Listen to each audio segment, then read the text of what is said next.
These are the faces of the men convicted of Britain's worst ever terrorist attack, the Birmingham pub bombings in 1974, in which 21 people died. These are the faces of the same men after 16 years of wrongful imprisonment, the gravest miscarriage of justice in living memory. Tonight, they tell their story in their own words.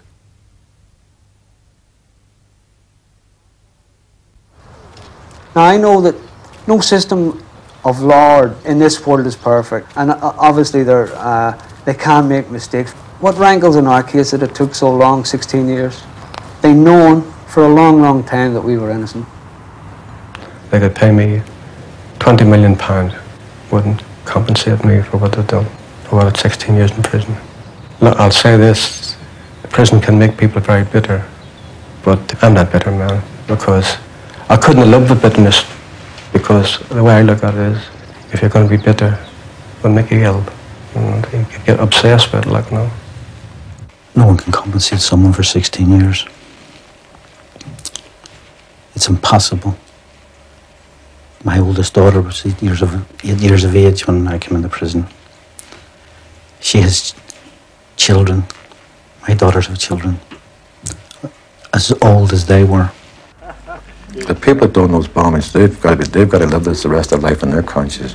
It's not in my conscience. I feel very sad for the people of Birmingham, especially those who lost loved ones. But we also done 16 and a half years also, and we lost loved ones for 16 and a half years. I was on a train one night, and I got off it, and suddenly I'm plucked out of space, and I'm thrown into another world for 16 and a half years. Then all of a sudden I'm plucked back out of that world and thrown back on the street. Nothing said to me, you know, they just threw us out like that, even though they knew we were innocent. I did respect the police, you know, I respected them for what they were doing. I'd never known the police to be doing anything wrong, like, you know. I never thought that the police would do actually what they did to us, like, you know. I could never envisage that type of thing happening. He's got, yeah, he's got...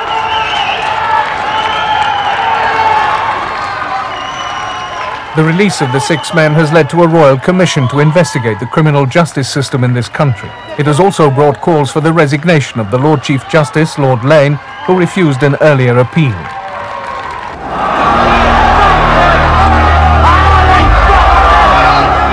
In November 1974, IRA man James McDade died while planting a bomb in Coventry. His body was flown back to Ireland for an IRA funeral. Some of the 6 knew McDade.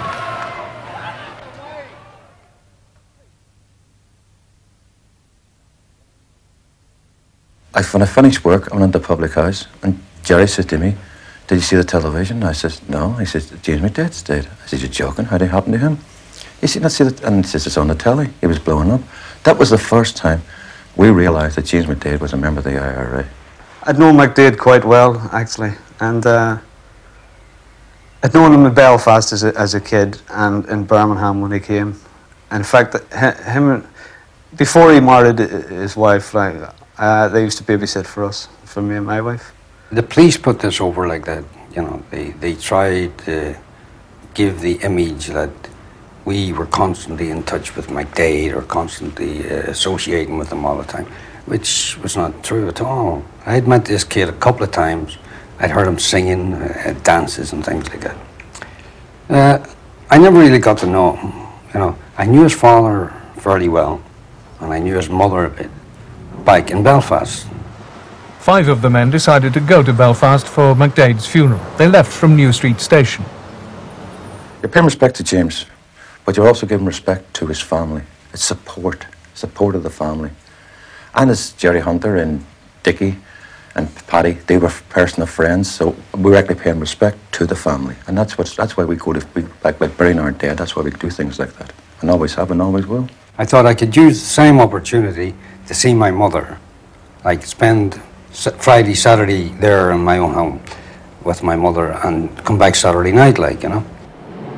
At the station, the 5 were joined by Hugh Callaghan for a drink in the bar.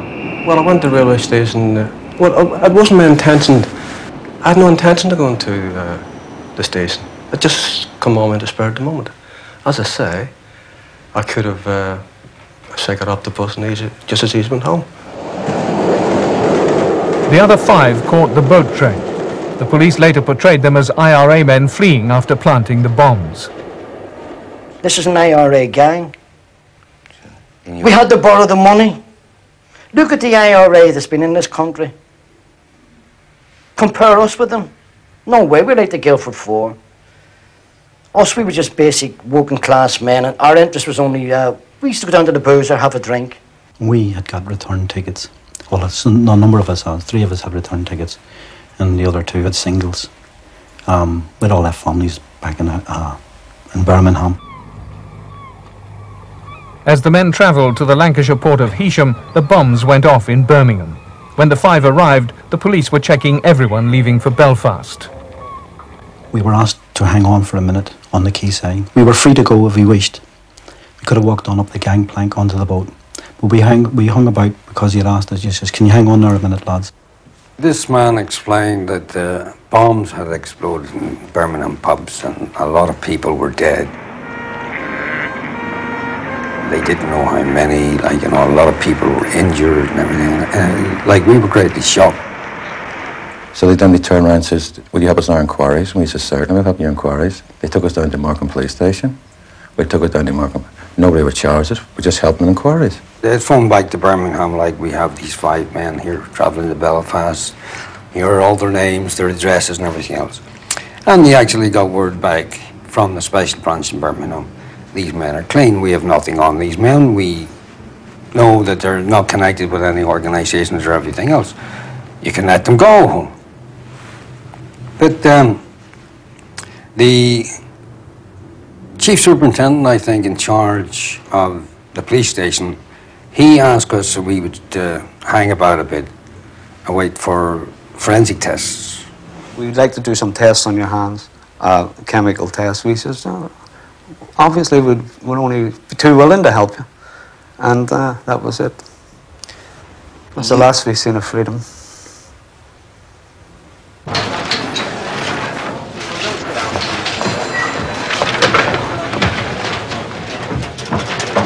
Superintendent Reid, 5 Irishmen, picked up at the ferry. Morecambe's pulled them in for forensic. At Morecambe Police Station, Home Office scientist Dr. Frank Skuse performed forensic tests on the 5 men. Officers from Birmingham awaited the results.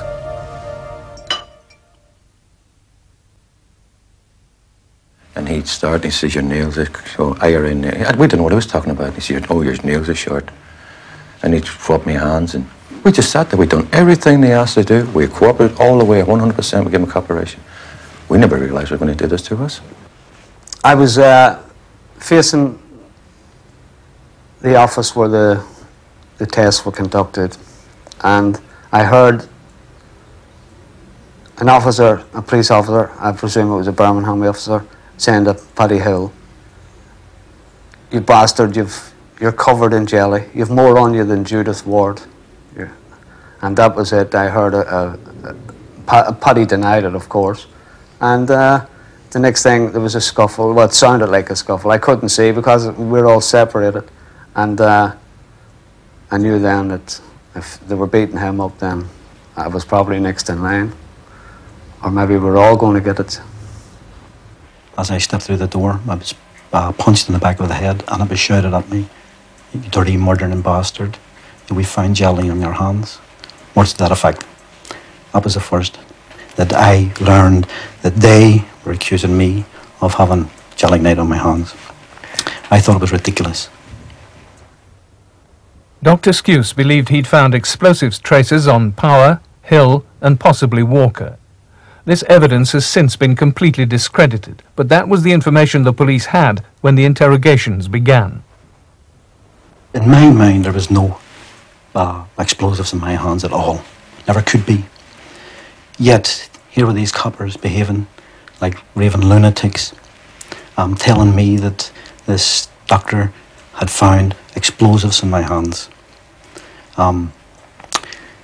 They seemed to believe it.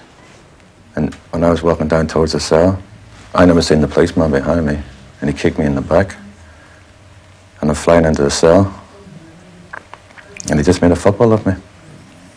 And I was really surprised. They didn't ask me my name or nothing. And they just started beating me up. He says, my mate's coming in here, he's lost people, relations, and these bombings, and he is mad. He says, you think I'm bad? Just wait till he comes in. And this guy came in, this guy's 6'6", and he's wearing a size 12 boot, like, you know. And he came charging in, and he kicked me. I'm on this low bench, like, and I'm sitting down, and this guy kicked me right in the chest. And as I walked in the door, I got a punch in the back of the head, and I went flying. And one of them was screaming, don't mark his face, don't mark his face. They were dragging me around the floor by the hair. They were punching me, kicking me. They keep kneeing you up here somewhere so your legs go dead. They sit you on a chair and they come behind you and give you thunderclap treatment. They punch you in the back of the neck. But they make sure everything's down here. I had that treatment from approximately 10 to 9 in the morning until 2 o'clock, when someone opened the door and told them to leave me alone, to cut the noise out. There were some people visiting the police station. Other police officers entered the room, particularly one, punched me in the side of the head, knocked me off the chair. I was set back up in the chair on a number of occasions. Kept shouting, let us have him, you know, give him to us, give him to us. And then he would leave. They were referred to by them as the heavy mob, you know. If you don't come clean, we're going to hand you over to this heavy mob. They started beating me straight away, punching me, slapping me, pulling my hair, knocking my head against the wall. And in between this, they were accusing me of planting the bombs, and I kept denying it, and they wouldn't accept this for an answer. They wanted a signed statement from me, admitting my part in the bombings, which I wasn't prepared to give them. They got a blanket over my head, and they told me going to give me a couple of minutes with my maker. The next thing I felt was a gun pushed in my head. And I just heard a bang. When people asked me, what does it sound like?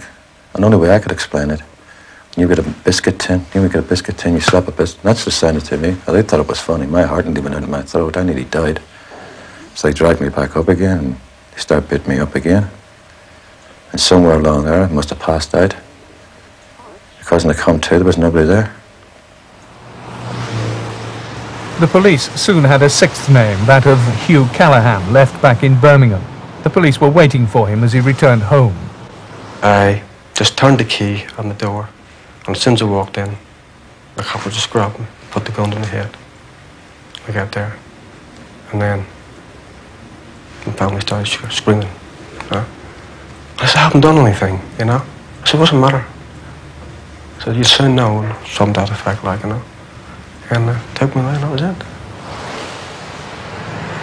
That evening, the 5 men were driven down the motorway to Birmingham. Before arriving at Queen's Road Police Station, they say there were more assaults and threats. This treatment was going up the motorway. The one in the front took a gun out. He hit me in the head with it, and he put it in my mouth. He was wrapping it around my teeth. He'd done this on 2 occasions. And the third occasion, he put it in my eye. And he pulled the trigger every time.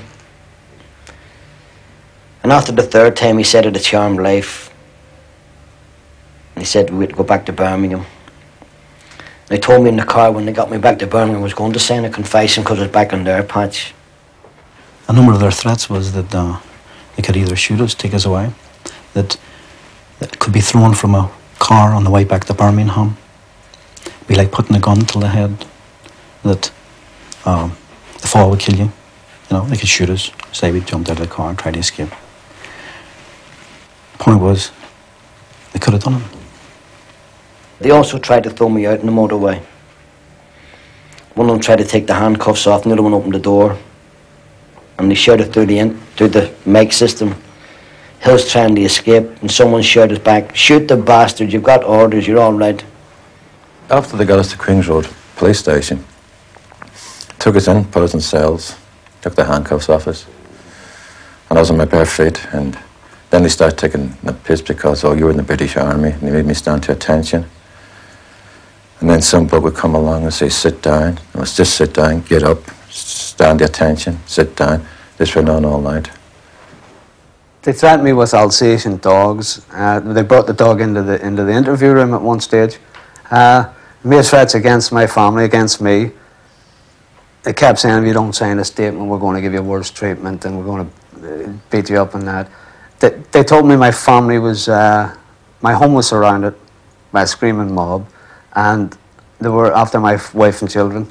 And if I signed a statement, they would move them to a place of safety. He started cursing and swearing and turned away, fiddling with a gun. He turned back in and he said, are you going to sign a statement? It's going to work this time. Well, I was looking at him, watching him, just, I'm not answering anything. And he pulled the trigger and this thing went off. My heart went boom, and I nearly went through the wall with shock, like, you know, like, oh my God. So he says, we'll not miss this time, and he's doing it again. He pointed again, you're going to sign this statement. Richard McIlkenny's allegations of a mock execution in the police station were turned against him at his trial. He had to be lying, it was said. Police revolvers couldn't fire blanks. Last week it was revealed that a firearms expert now confirmed that police guns could fire some blanks, and that McIlkenny had given a plausible account of what would happen. This totally vindicated me. It proved that I had not been a liar all these years, and that I had actually been telling the truth. Police photographs taken that weekend indicate the condition of the men within 72 hours of their arrest. The men say they were driven to breaking point. One in particular kept coming in and saying, look, you've done this. You've convinced yourself you haven't. And one day it's going to dawn on you that you have done it and you're going to crack up. And for a split second I really believed him. I was saying, well, did I do this? Was I capable of such an act? But thankfully, you know, fortunately, I knew that in myself I couldn't do such a thing. I was total lost. I was totally isolated from everyone I knew. I was totally isolated from the other lads. I didn't know where they were. I didn't know what was happening. You know, I was at the mercy of these people. And what they had done to me, like, you know, the beatings and everything else leading up to this shooting, like, you know. I mean, it was something beyond belief, you know. I just gone. I had, you know, I couldn't rationalise anything at this time. Like. The police have always denied that the men were assaulted or abused, though at the men's appeal in 1987, former police officers came forward to support their claims of maltreatment. 4 of the 6 signed confessions. They were taken to the court lockup to appear before magistrates the following morning. This officer was on duty in Steelhouse Lane, the lockup. He wouldn't let me sleep that night. At one stage he pulled the gun out, poked it through the hatch and threatened to shoot me if I didn't stand up. He had me standing on my tiptoes with my arms outstretched. He said, just like a crucifix, that's it, he says, because I'm going to crucify you tonight. And he hung a noose outside my cell. I had it swinging. The next day, the 6 were remanded to Birmingham's Winson Green prison. The mood in the city was ugly.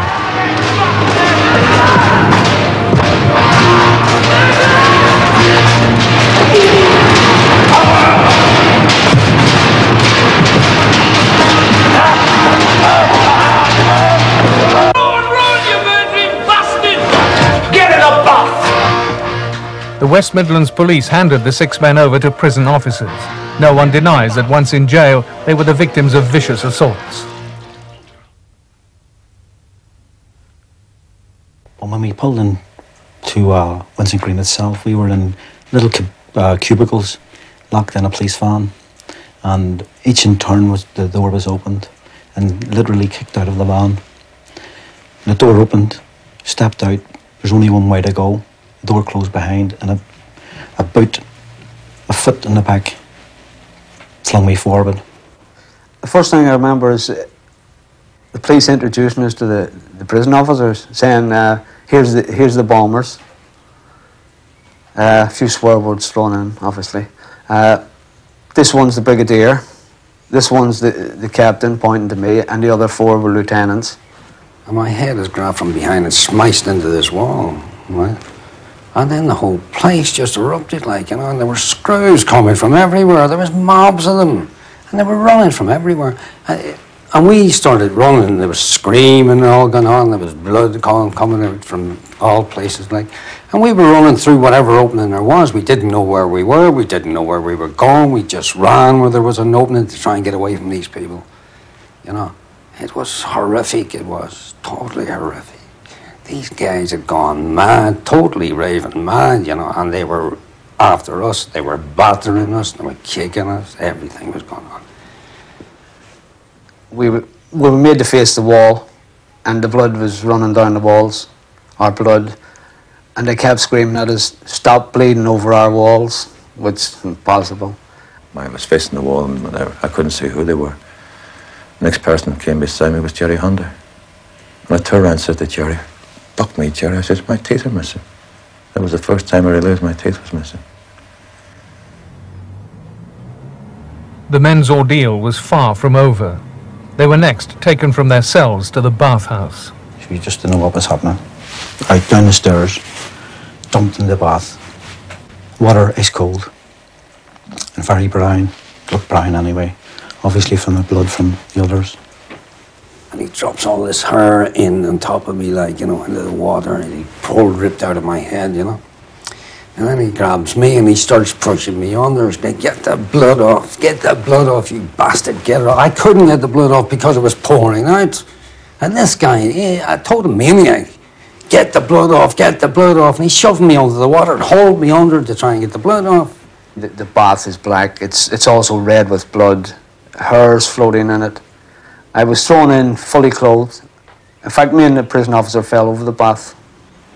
One of the things I noticed after entering the cell, after having the bath, was that the windows were made of glass. The mirror was made of glass. And it struck my mind that if the worst came to the worst, that here was a way out. You know, at least it crossed my mind the possibility that I may be driven to smash the glass and actually use the cut the wrists. My ears were bleeding for 3 days from the inside after this, you know. And my eyes were busted above, my head was split, my eyes were busted below, my mouth was busted inside and outside. Oh, what a state, you know. It was horrific, it was totally horrific. I used to lie awake in my cell, in the wing. It's such a small wing, D wing then, and you could hear the prison gates opening. I don't mean the main gates, I mean the gates into the wing. And you kept thinking, well, I kept thinking, this is it, they've realised they've made a mistake. I know it was foolish, but I kept thinking, they've made a mistake, they're going to open the doors, they're going to let us out. But it obviously it never happened. And we were in a terrible state. There's no words to describe it. It lasted to me, it lasted a lifetime then. That's a horrifying experience. I think, personally speaking myself, if those beatings at Winston Green hadn't lasted any longer, but some of us would have died. No question about it whatsoever. Prison officers were charged with assaulting the Six, but they were all acquitted at trial. These official photographs were taken after the prison assaults. The men's injuries made it impossible to prove whether they'd been beaten earlier by the police. The families of the Six were to be shocked by what they saw on their first visit. My missus came up with my second youngest child. And my second youngest baby turned around and started crying. She started saying to her, "Mommy, this ain't my daddy." She didn't recognise me. I mean, my teeth were all gone. And I was enough a mess. I was trying to tell him not to worry. I was okay, you know. I couldn't do anything else. And they went, like, you know, and I think my mother fainted outside, you know, when I'd gone, like, you know. It was almost as horrific as getting the actual beating, as seeing my mother and my missus there, you know, my brother, and the shock on their faces. You know, it almost gave me a true picture of what it actually looked like, you know. I think the next day they gave us some exercise and I couldn't walk. I couldn't walk at all. And I wanted to come in to lie down, and they said, "No, you keep out there." And we must have been the most hated people in the world. You stand convicted on each of 21 counts. On the clearest and most overwhelming evidence I have ever heard, of the crime of murder. In respect of each count, each one of you is now sentenced for life.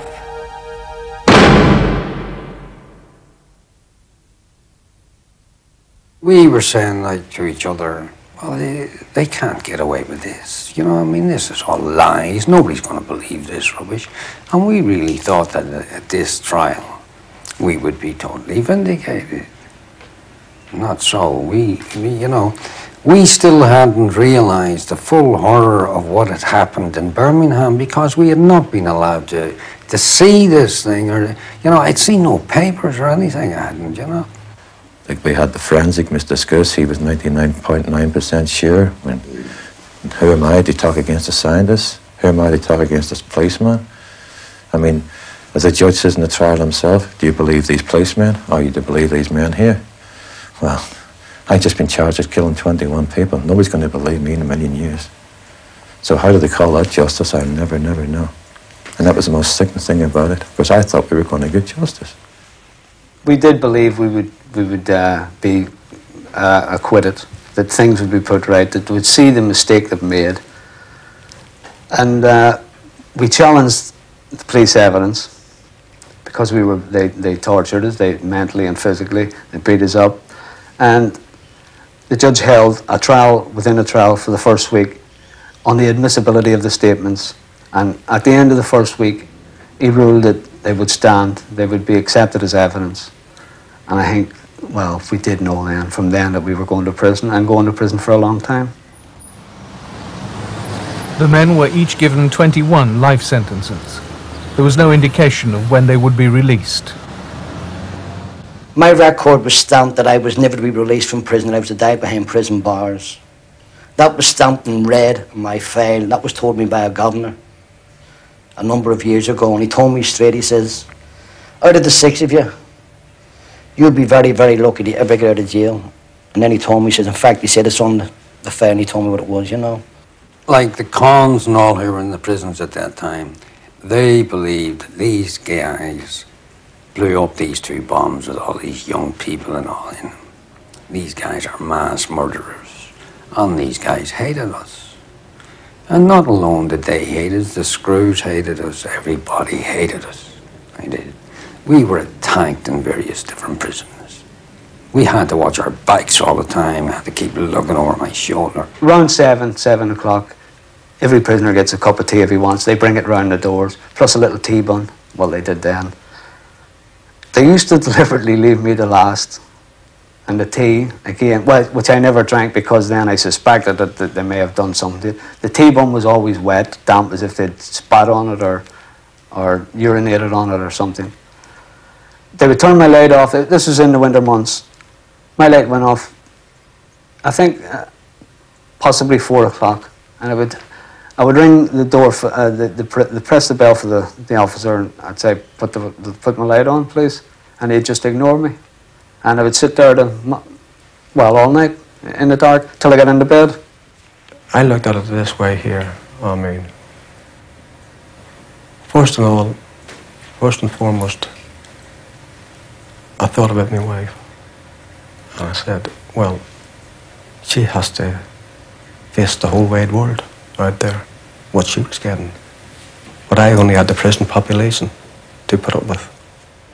And I could sit here for the next 24 hours trying to tell somebody about prison, and at the end of the day, the only thing you're going to know is the word prison, because you can't imagine in your mind what it's like. It's an experience you have to go through. And the experience that we went through, well, I hate the bastards that put us in jail, but I wouldn't even wish on them what they put us through. Maybe the first couple of years were very, very hard. But then, like, well, I was in one prison, Paddy Hill was another one, Gerry was in another one, Hughie was another one. And over a period of years, people come to know us, and they see what kind of people we were, and then they believed. And once you believed in prison, you can't hide nothing in prison. And they knew we were 100% innocent in prison. It took a long time, but we got there.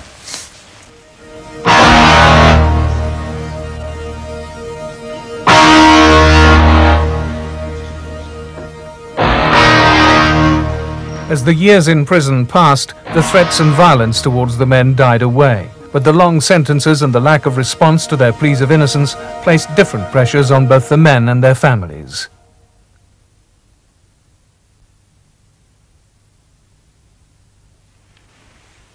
It's not very nice seeing your own wife, your own children sitting on the other side of a visiting room table. You know, and you know, you can't really give them the love they need and that you want to give them, you know. You know, you're being cut off. And you know, and it's as if the system is trying to strangle the love that belongs with a family, you know. They're trying to flatten it. I had 5 daughters and a son. My son's the youngest. And for me and my wife, our life was complete, like, you know, we were happy. And, well, we're divorced now, as you know. And the rest of my family, well, they all had a terrible bad, all of our families, not just mine, but all of our families had a terrible bad time, you know. And my wife in particular, because my wife was well known like I was. We used to go out all the time, and everywhere I went, I took her, you know. And my kids are the same. They're well known. Thankfully, over the last few years, it's got a bit easier, you know, but what they've gone through in a lot of ways, they've had it worse than what we've had. There ain't no doubt about that. I've never seen my children growing up. What hurts me mostly, my boy was getting around that age of 11 years old. I started taking him down to the football to watch the Villa. And we weren't doing too well at the time, but we're in the third division. And I was actually getting to grow up with my son, starting to know him. I've lost all that. Now I gotta go. I go back home now. He's got 3 children of his own now. And I gotta go. I haven't seen 2 of my grandchildren yet.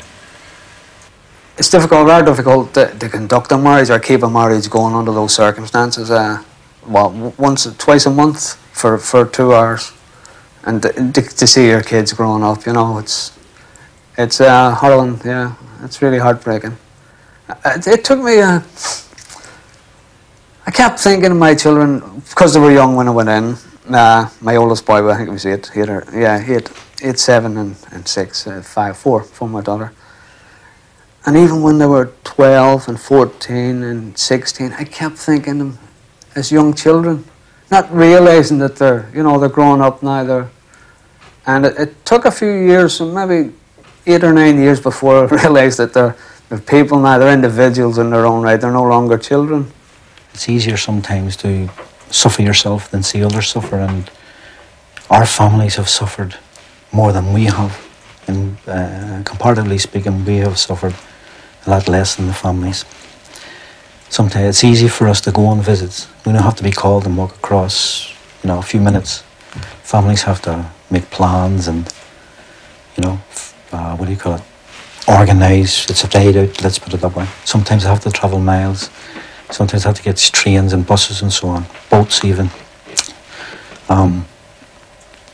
It's a long, hard slog for them. I've missed weddings, I've missed birthdays, I've missed Christmases, like, you know, the worst time of the year, like, you know. I missed my girls making their first communion, making their confirmations and everything else, like, you know. All these types of occasions that were usually festive occasions for families, I missed them all. And they missed me, not being there. Well, I'll tell you when it's hardest times, I mean, when they come to visit you and the time comes up and you have to leave, they have to leave and you go back. And visits, you see, even up to the present day before I come away, can be a very, very emotional thing, right? And when I used to come back, I used to just lie down in my bed, like, and then my head was spinning, like, and all like that there. And of course, when the evening time comes, that's when it all comes in. And the emotions start coming, you know what I mean? What you do there. And that's very, very hard. Very hard to leave them. The men's families kept up their campaigning, lobbying and petitioning. From his prison cell, Paddy Hill wrote letter after letter to anyone he thought could help. I found it very frustrating. Like, sometimes I'd send out 50 or 60 letters. And within a matter of a few days, the majority would be sent back to me, you know, and the majority of them wouldn't even have been opened. And I am not ashamed to admit, I used to sit in that prison cell and I used to cry like a child with pure frustration. Not because I wanted anybody to believe I was innocent, because I say I'm innocent. I just wanted someone to sit down and talk to me and tell me what I was doing in jail. Our families are very, very staunch towards it, because our families knew from day one that we never done it. How can I speak about our families? They were the backbone of us. They kept us alive. I mean, there's Kathleen McIlkenny, as far as I'm concerned. That's a lady. The day I die. Gerry Hunter, another great woman. In 1985, a World in Action programme cast doubt on the forensic results. It was discovered that traces from innocent objects like playing cards could be confused with traces from explosives. The following year, a former policeman came forward and said he'd seen some of the men being ill-treated by West Midlands officers. The Home Secretary referred the case to the Court of Appeal. I know we kept our feet on the floor, but we held that little bit of flame was burning now. Like this, we always laugh. We would talk about grass growing. It just gets that size and that size. We were holding that little piece of grass or little twig, and that little twig was getting bigger every year going along. We thought we had a 50-50 chance, and we thought no one. And that is fantastic to tell me about going to the Court of Appeal.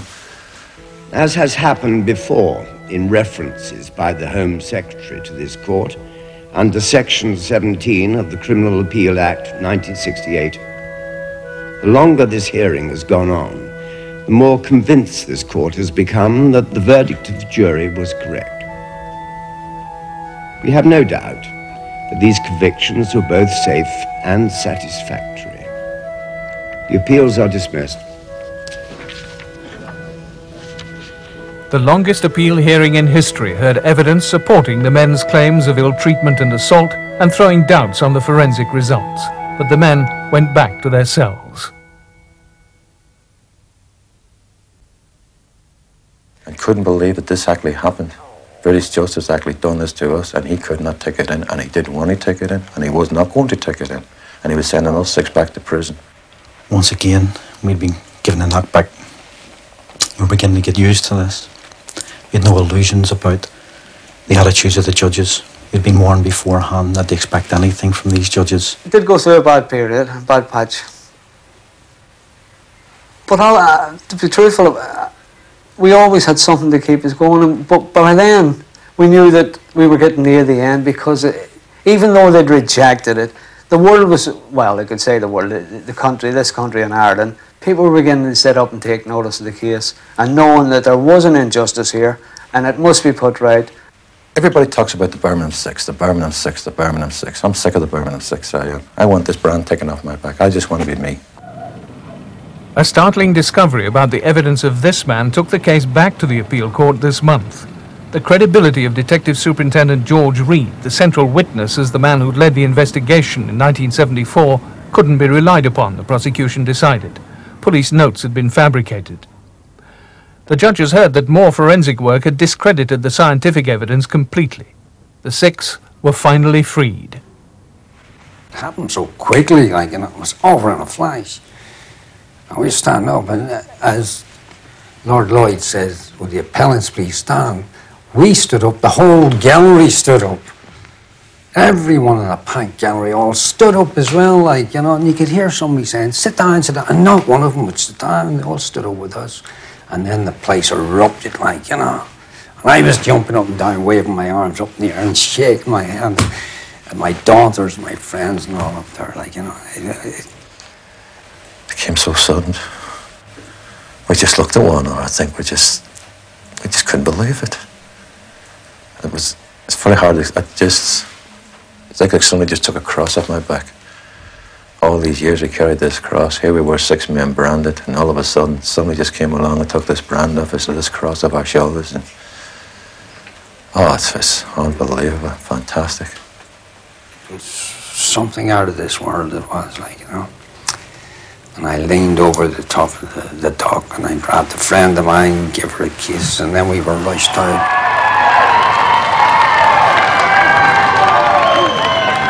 And they walk outside, they look up the sky, they see people for the first time. For 16 and a half years, all I ever seen was a wall. and they walk outside and see people across the road and people cheering you. It was unbelievable. It was frightening. I mean, I try to walk up, somebody says, say something to Mike, I walked up to Mike, and as soon as I want to open my mouth, nothing would come out. I just got a lump in my throat and I had to walk away. And then my wife ran up to me and, oh, it was fantastic. Great. Oh, yes. I was dreading coming up from the court, the well of the court, because we had known by then that there was hundreds of, if not 1,000, 2,000, 3,000 people outside, plus the world's media. And I remember the welcome that the Guildford 4 got, and I was dreading it actually. But funny enough, when I come out, that all my fears just subsided, and I just joined in the celebration. It was really one experience, an experience never to forget. I'll always be with me, that experience. I'll never forget that day. It was really brilliant, like, you know. It's very hard to describe, like stepping out into the sunlight and there are no bars and no walls, and it's all these throngs of people all over the place, like, you know, and they're cheering and they're crying and everything else, you know. It was brilliant.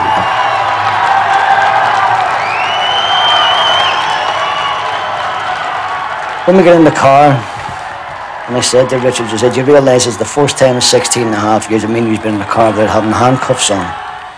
And we just busted out laughing. It was, you know, even now, looking back on it, you know, it just doesn't seem real. Nothing really seems real yet, you know. I don't think it's really sunk in.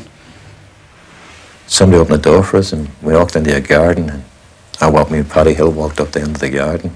There's a swing in the garden. Paddy sat on the swing. And the other lads are standing down the bottom talking.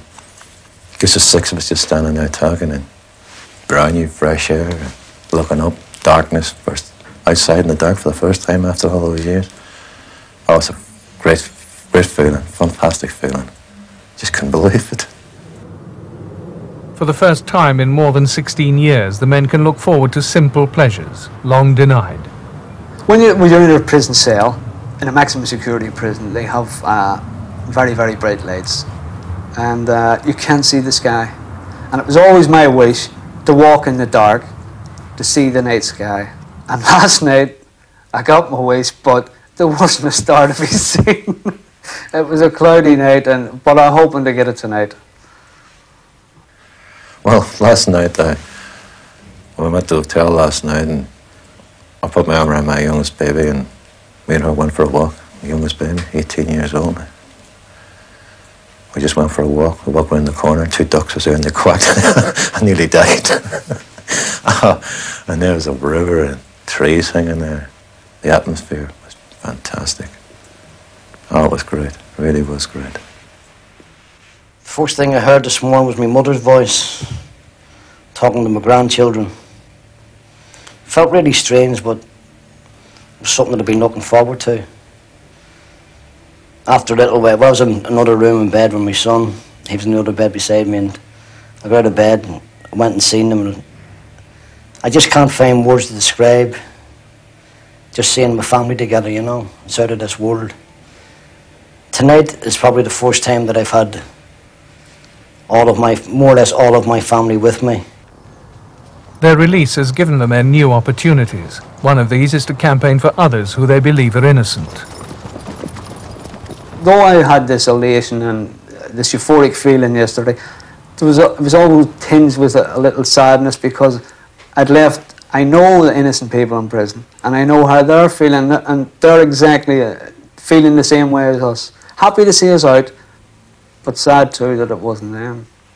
And these men are innocent, and they're going to serve long, long time, years in jail. Like, you know, some of them spend the rest of their lives in jail if something's not done about this, you know. There are lots of other people who are not getting any coverage. They are innocent. Some of them only doing a few years, some of them doing longer. There is no one campaigning for them. They don't have anyone to help them. The Tottenham 3, Bridgewater 4, and a long list of other prisoners who've been asking the same as us. We are going to ask our campaign, the 6 of us, whatever money's in our campaign, We would like to use this money to keep the campaign going. They want to carry our name with it. We'd be very honoured and very delighted. We want this campaign to go on for people who are in prison, who are innocent people in prison. Well, in December 1974, there was a debate to bring in the Prevention of Terrorism Act. One of the clauses in that was to bring back hanging for a trial period of 12 months. Had that passed through Parliament, they would have hanged us. Today, people may have been saying that was a judicial murder. Well, since the 60s, there's possibly 22, 23 cases, people who have had their convictions quashed, ourselves included, who, if hanging had been in force, would have been dead. The men now have to face a world which has changed dramatically over the last 16 years. I woke up this morning, I didn't know where I was. And I looked up the ceiling, and there was something odd up there. And you mean, this ain't the ceiling, I always keep looking at. And then getting out of bed and going over and opening the door and picking up your washing kit, going out of a shave and having a shower. Nobody there standing beside you and putting on your clothes. And I ain't come down yet, I'm up there somewhere. I'm just up there. Just up there somewhere. The hardest thing for me at the moment is it's very hard to cope with the present. I don't want to think too much of the future. And the one thing I don't want to do is dwell on the past. That's the hardest thing, not thinking about it, you know. I don't know how I'm going to cope. But with the family and all the rest of it, like, you know, well, if I need help, I got all the help I want, you know. Professional and family and everything else I want, but how it's going to affect as well. Time only will tell. Well, after 16 years of words, I'm told all of a lot of things has changed out there now, and I'm even seeing that with the little gadgets and the phones and stuff like that, you know what I mean? There'll be a lot of little things. I have to pick them all up again. Well, I'll cope. I'd only been asleep about an hour and a half or so, and I got up and I was sitting there and I was looking at the door, at the handle. And I can't even tell you what I thought because my mind was blank at the time, you know. I was just sitting there looking at the door with a handle on it. It was unbelievable. And just to get up and go over and open it and walk out without having a screw around you or a cop. I can't find words to describe it. I don't know. I honestly have no bitterness in me. I do thank God for that. Maybe some anger now and again, yeah. That aspect is you're missing your children. They are now, they're conducting lives of their own. They're getting married, and obviously they're having children of their own. And as Johnny Walker says, and Dickie, they're going out now to pick up where they left off with their grandchildren. Well, I'll have that to come, I suppose, but they're carrying on, so to speak. But they miss with their children, now they're going to get with their grandchildren. I'm taking great enjoyment in my family, actually, you know. Yeah, you know, we've been together since then. And, you know, it's so beautiful to be able to turn around and speak to my daughters, put my arms around them, and pick up my grandchildren, like, you know. They're running up and they're jumping at me and everything else, like, you know. It's really so beautiful, so good. You know, it's great. Splendor of life.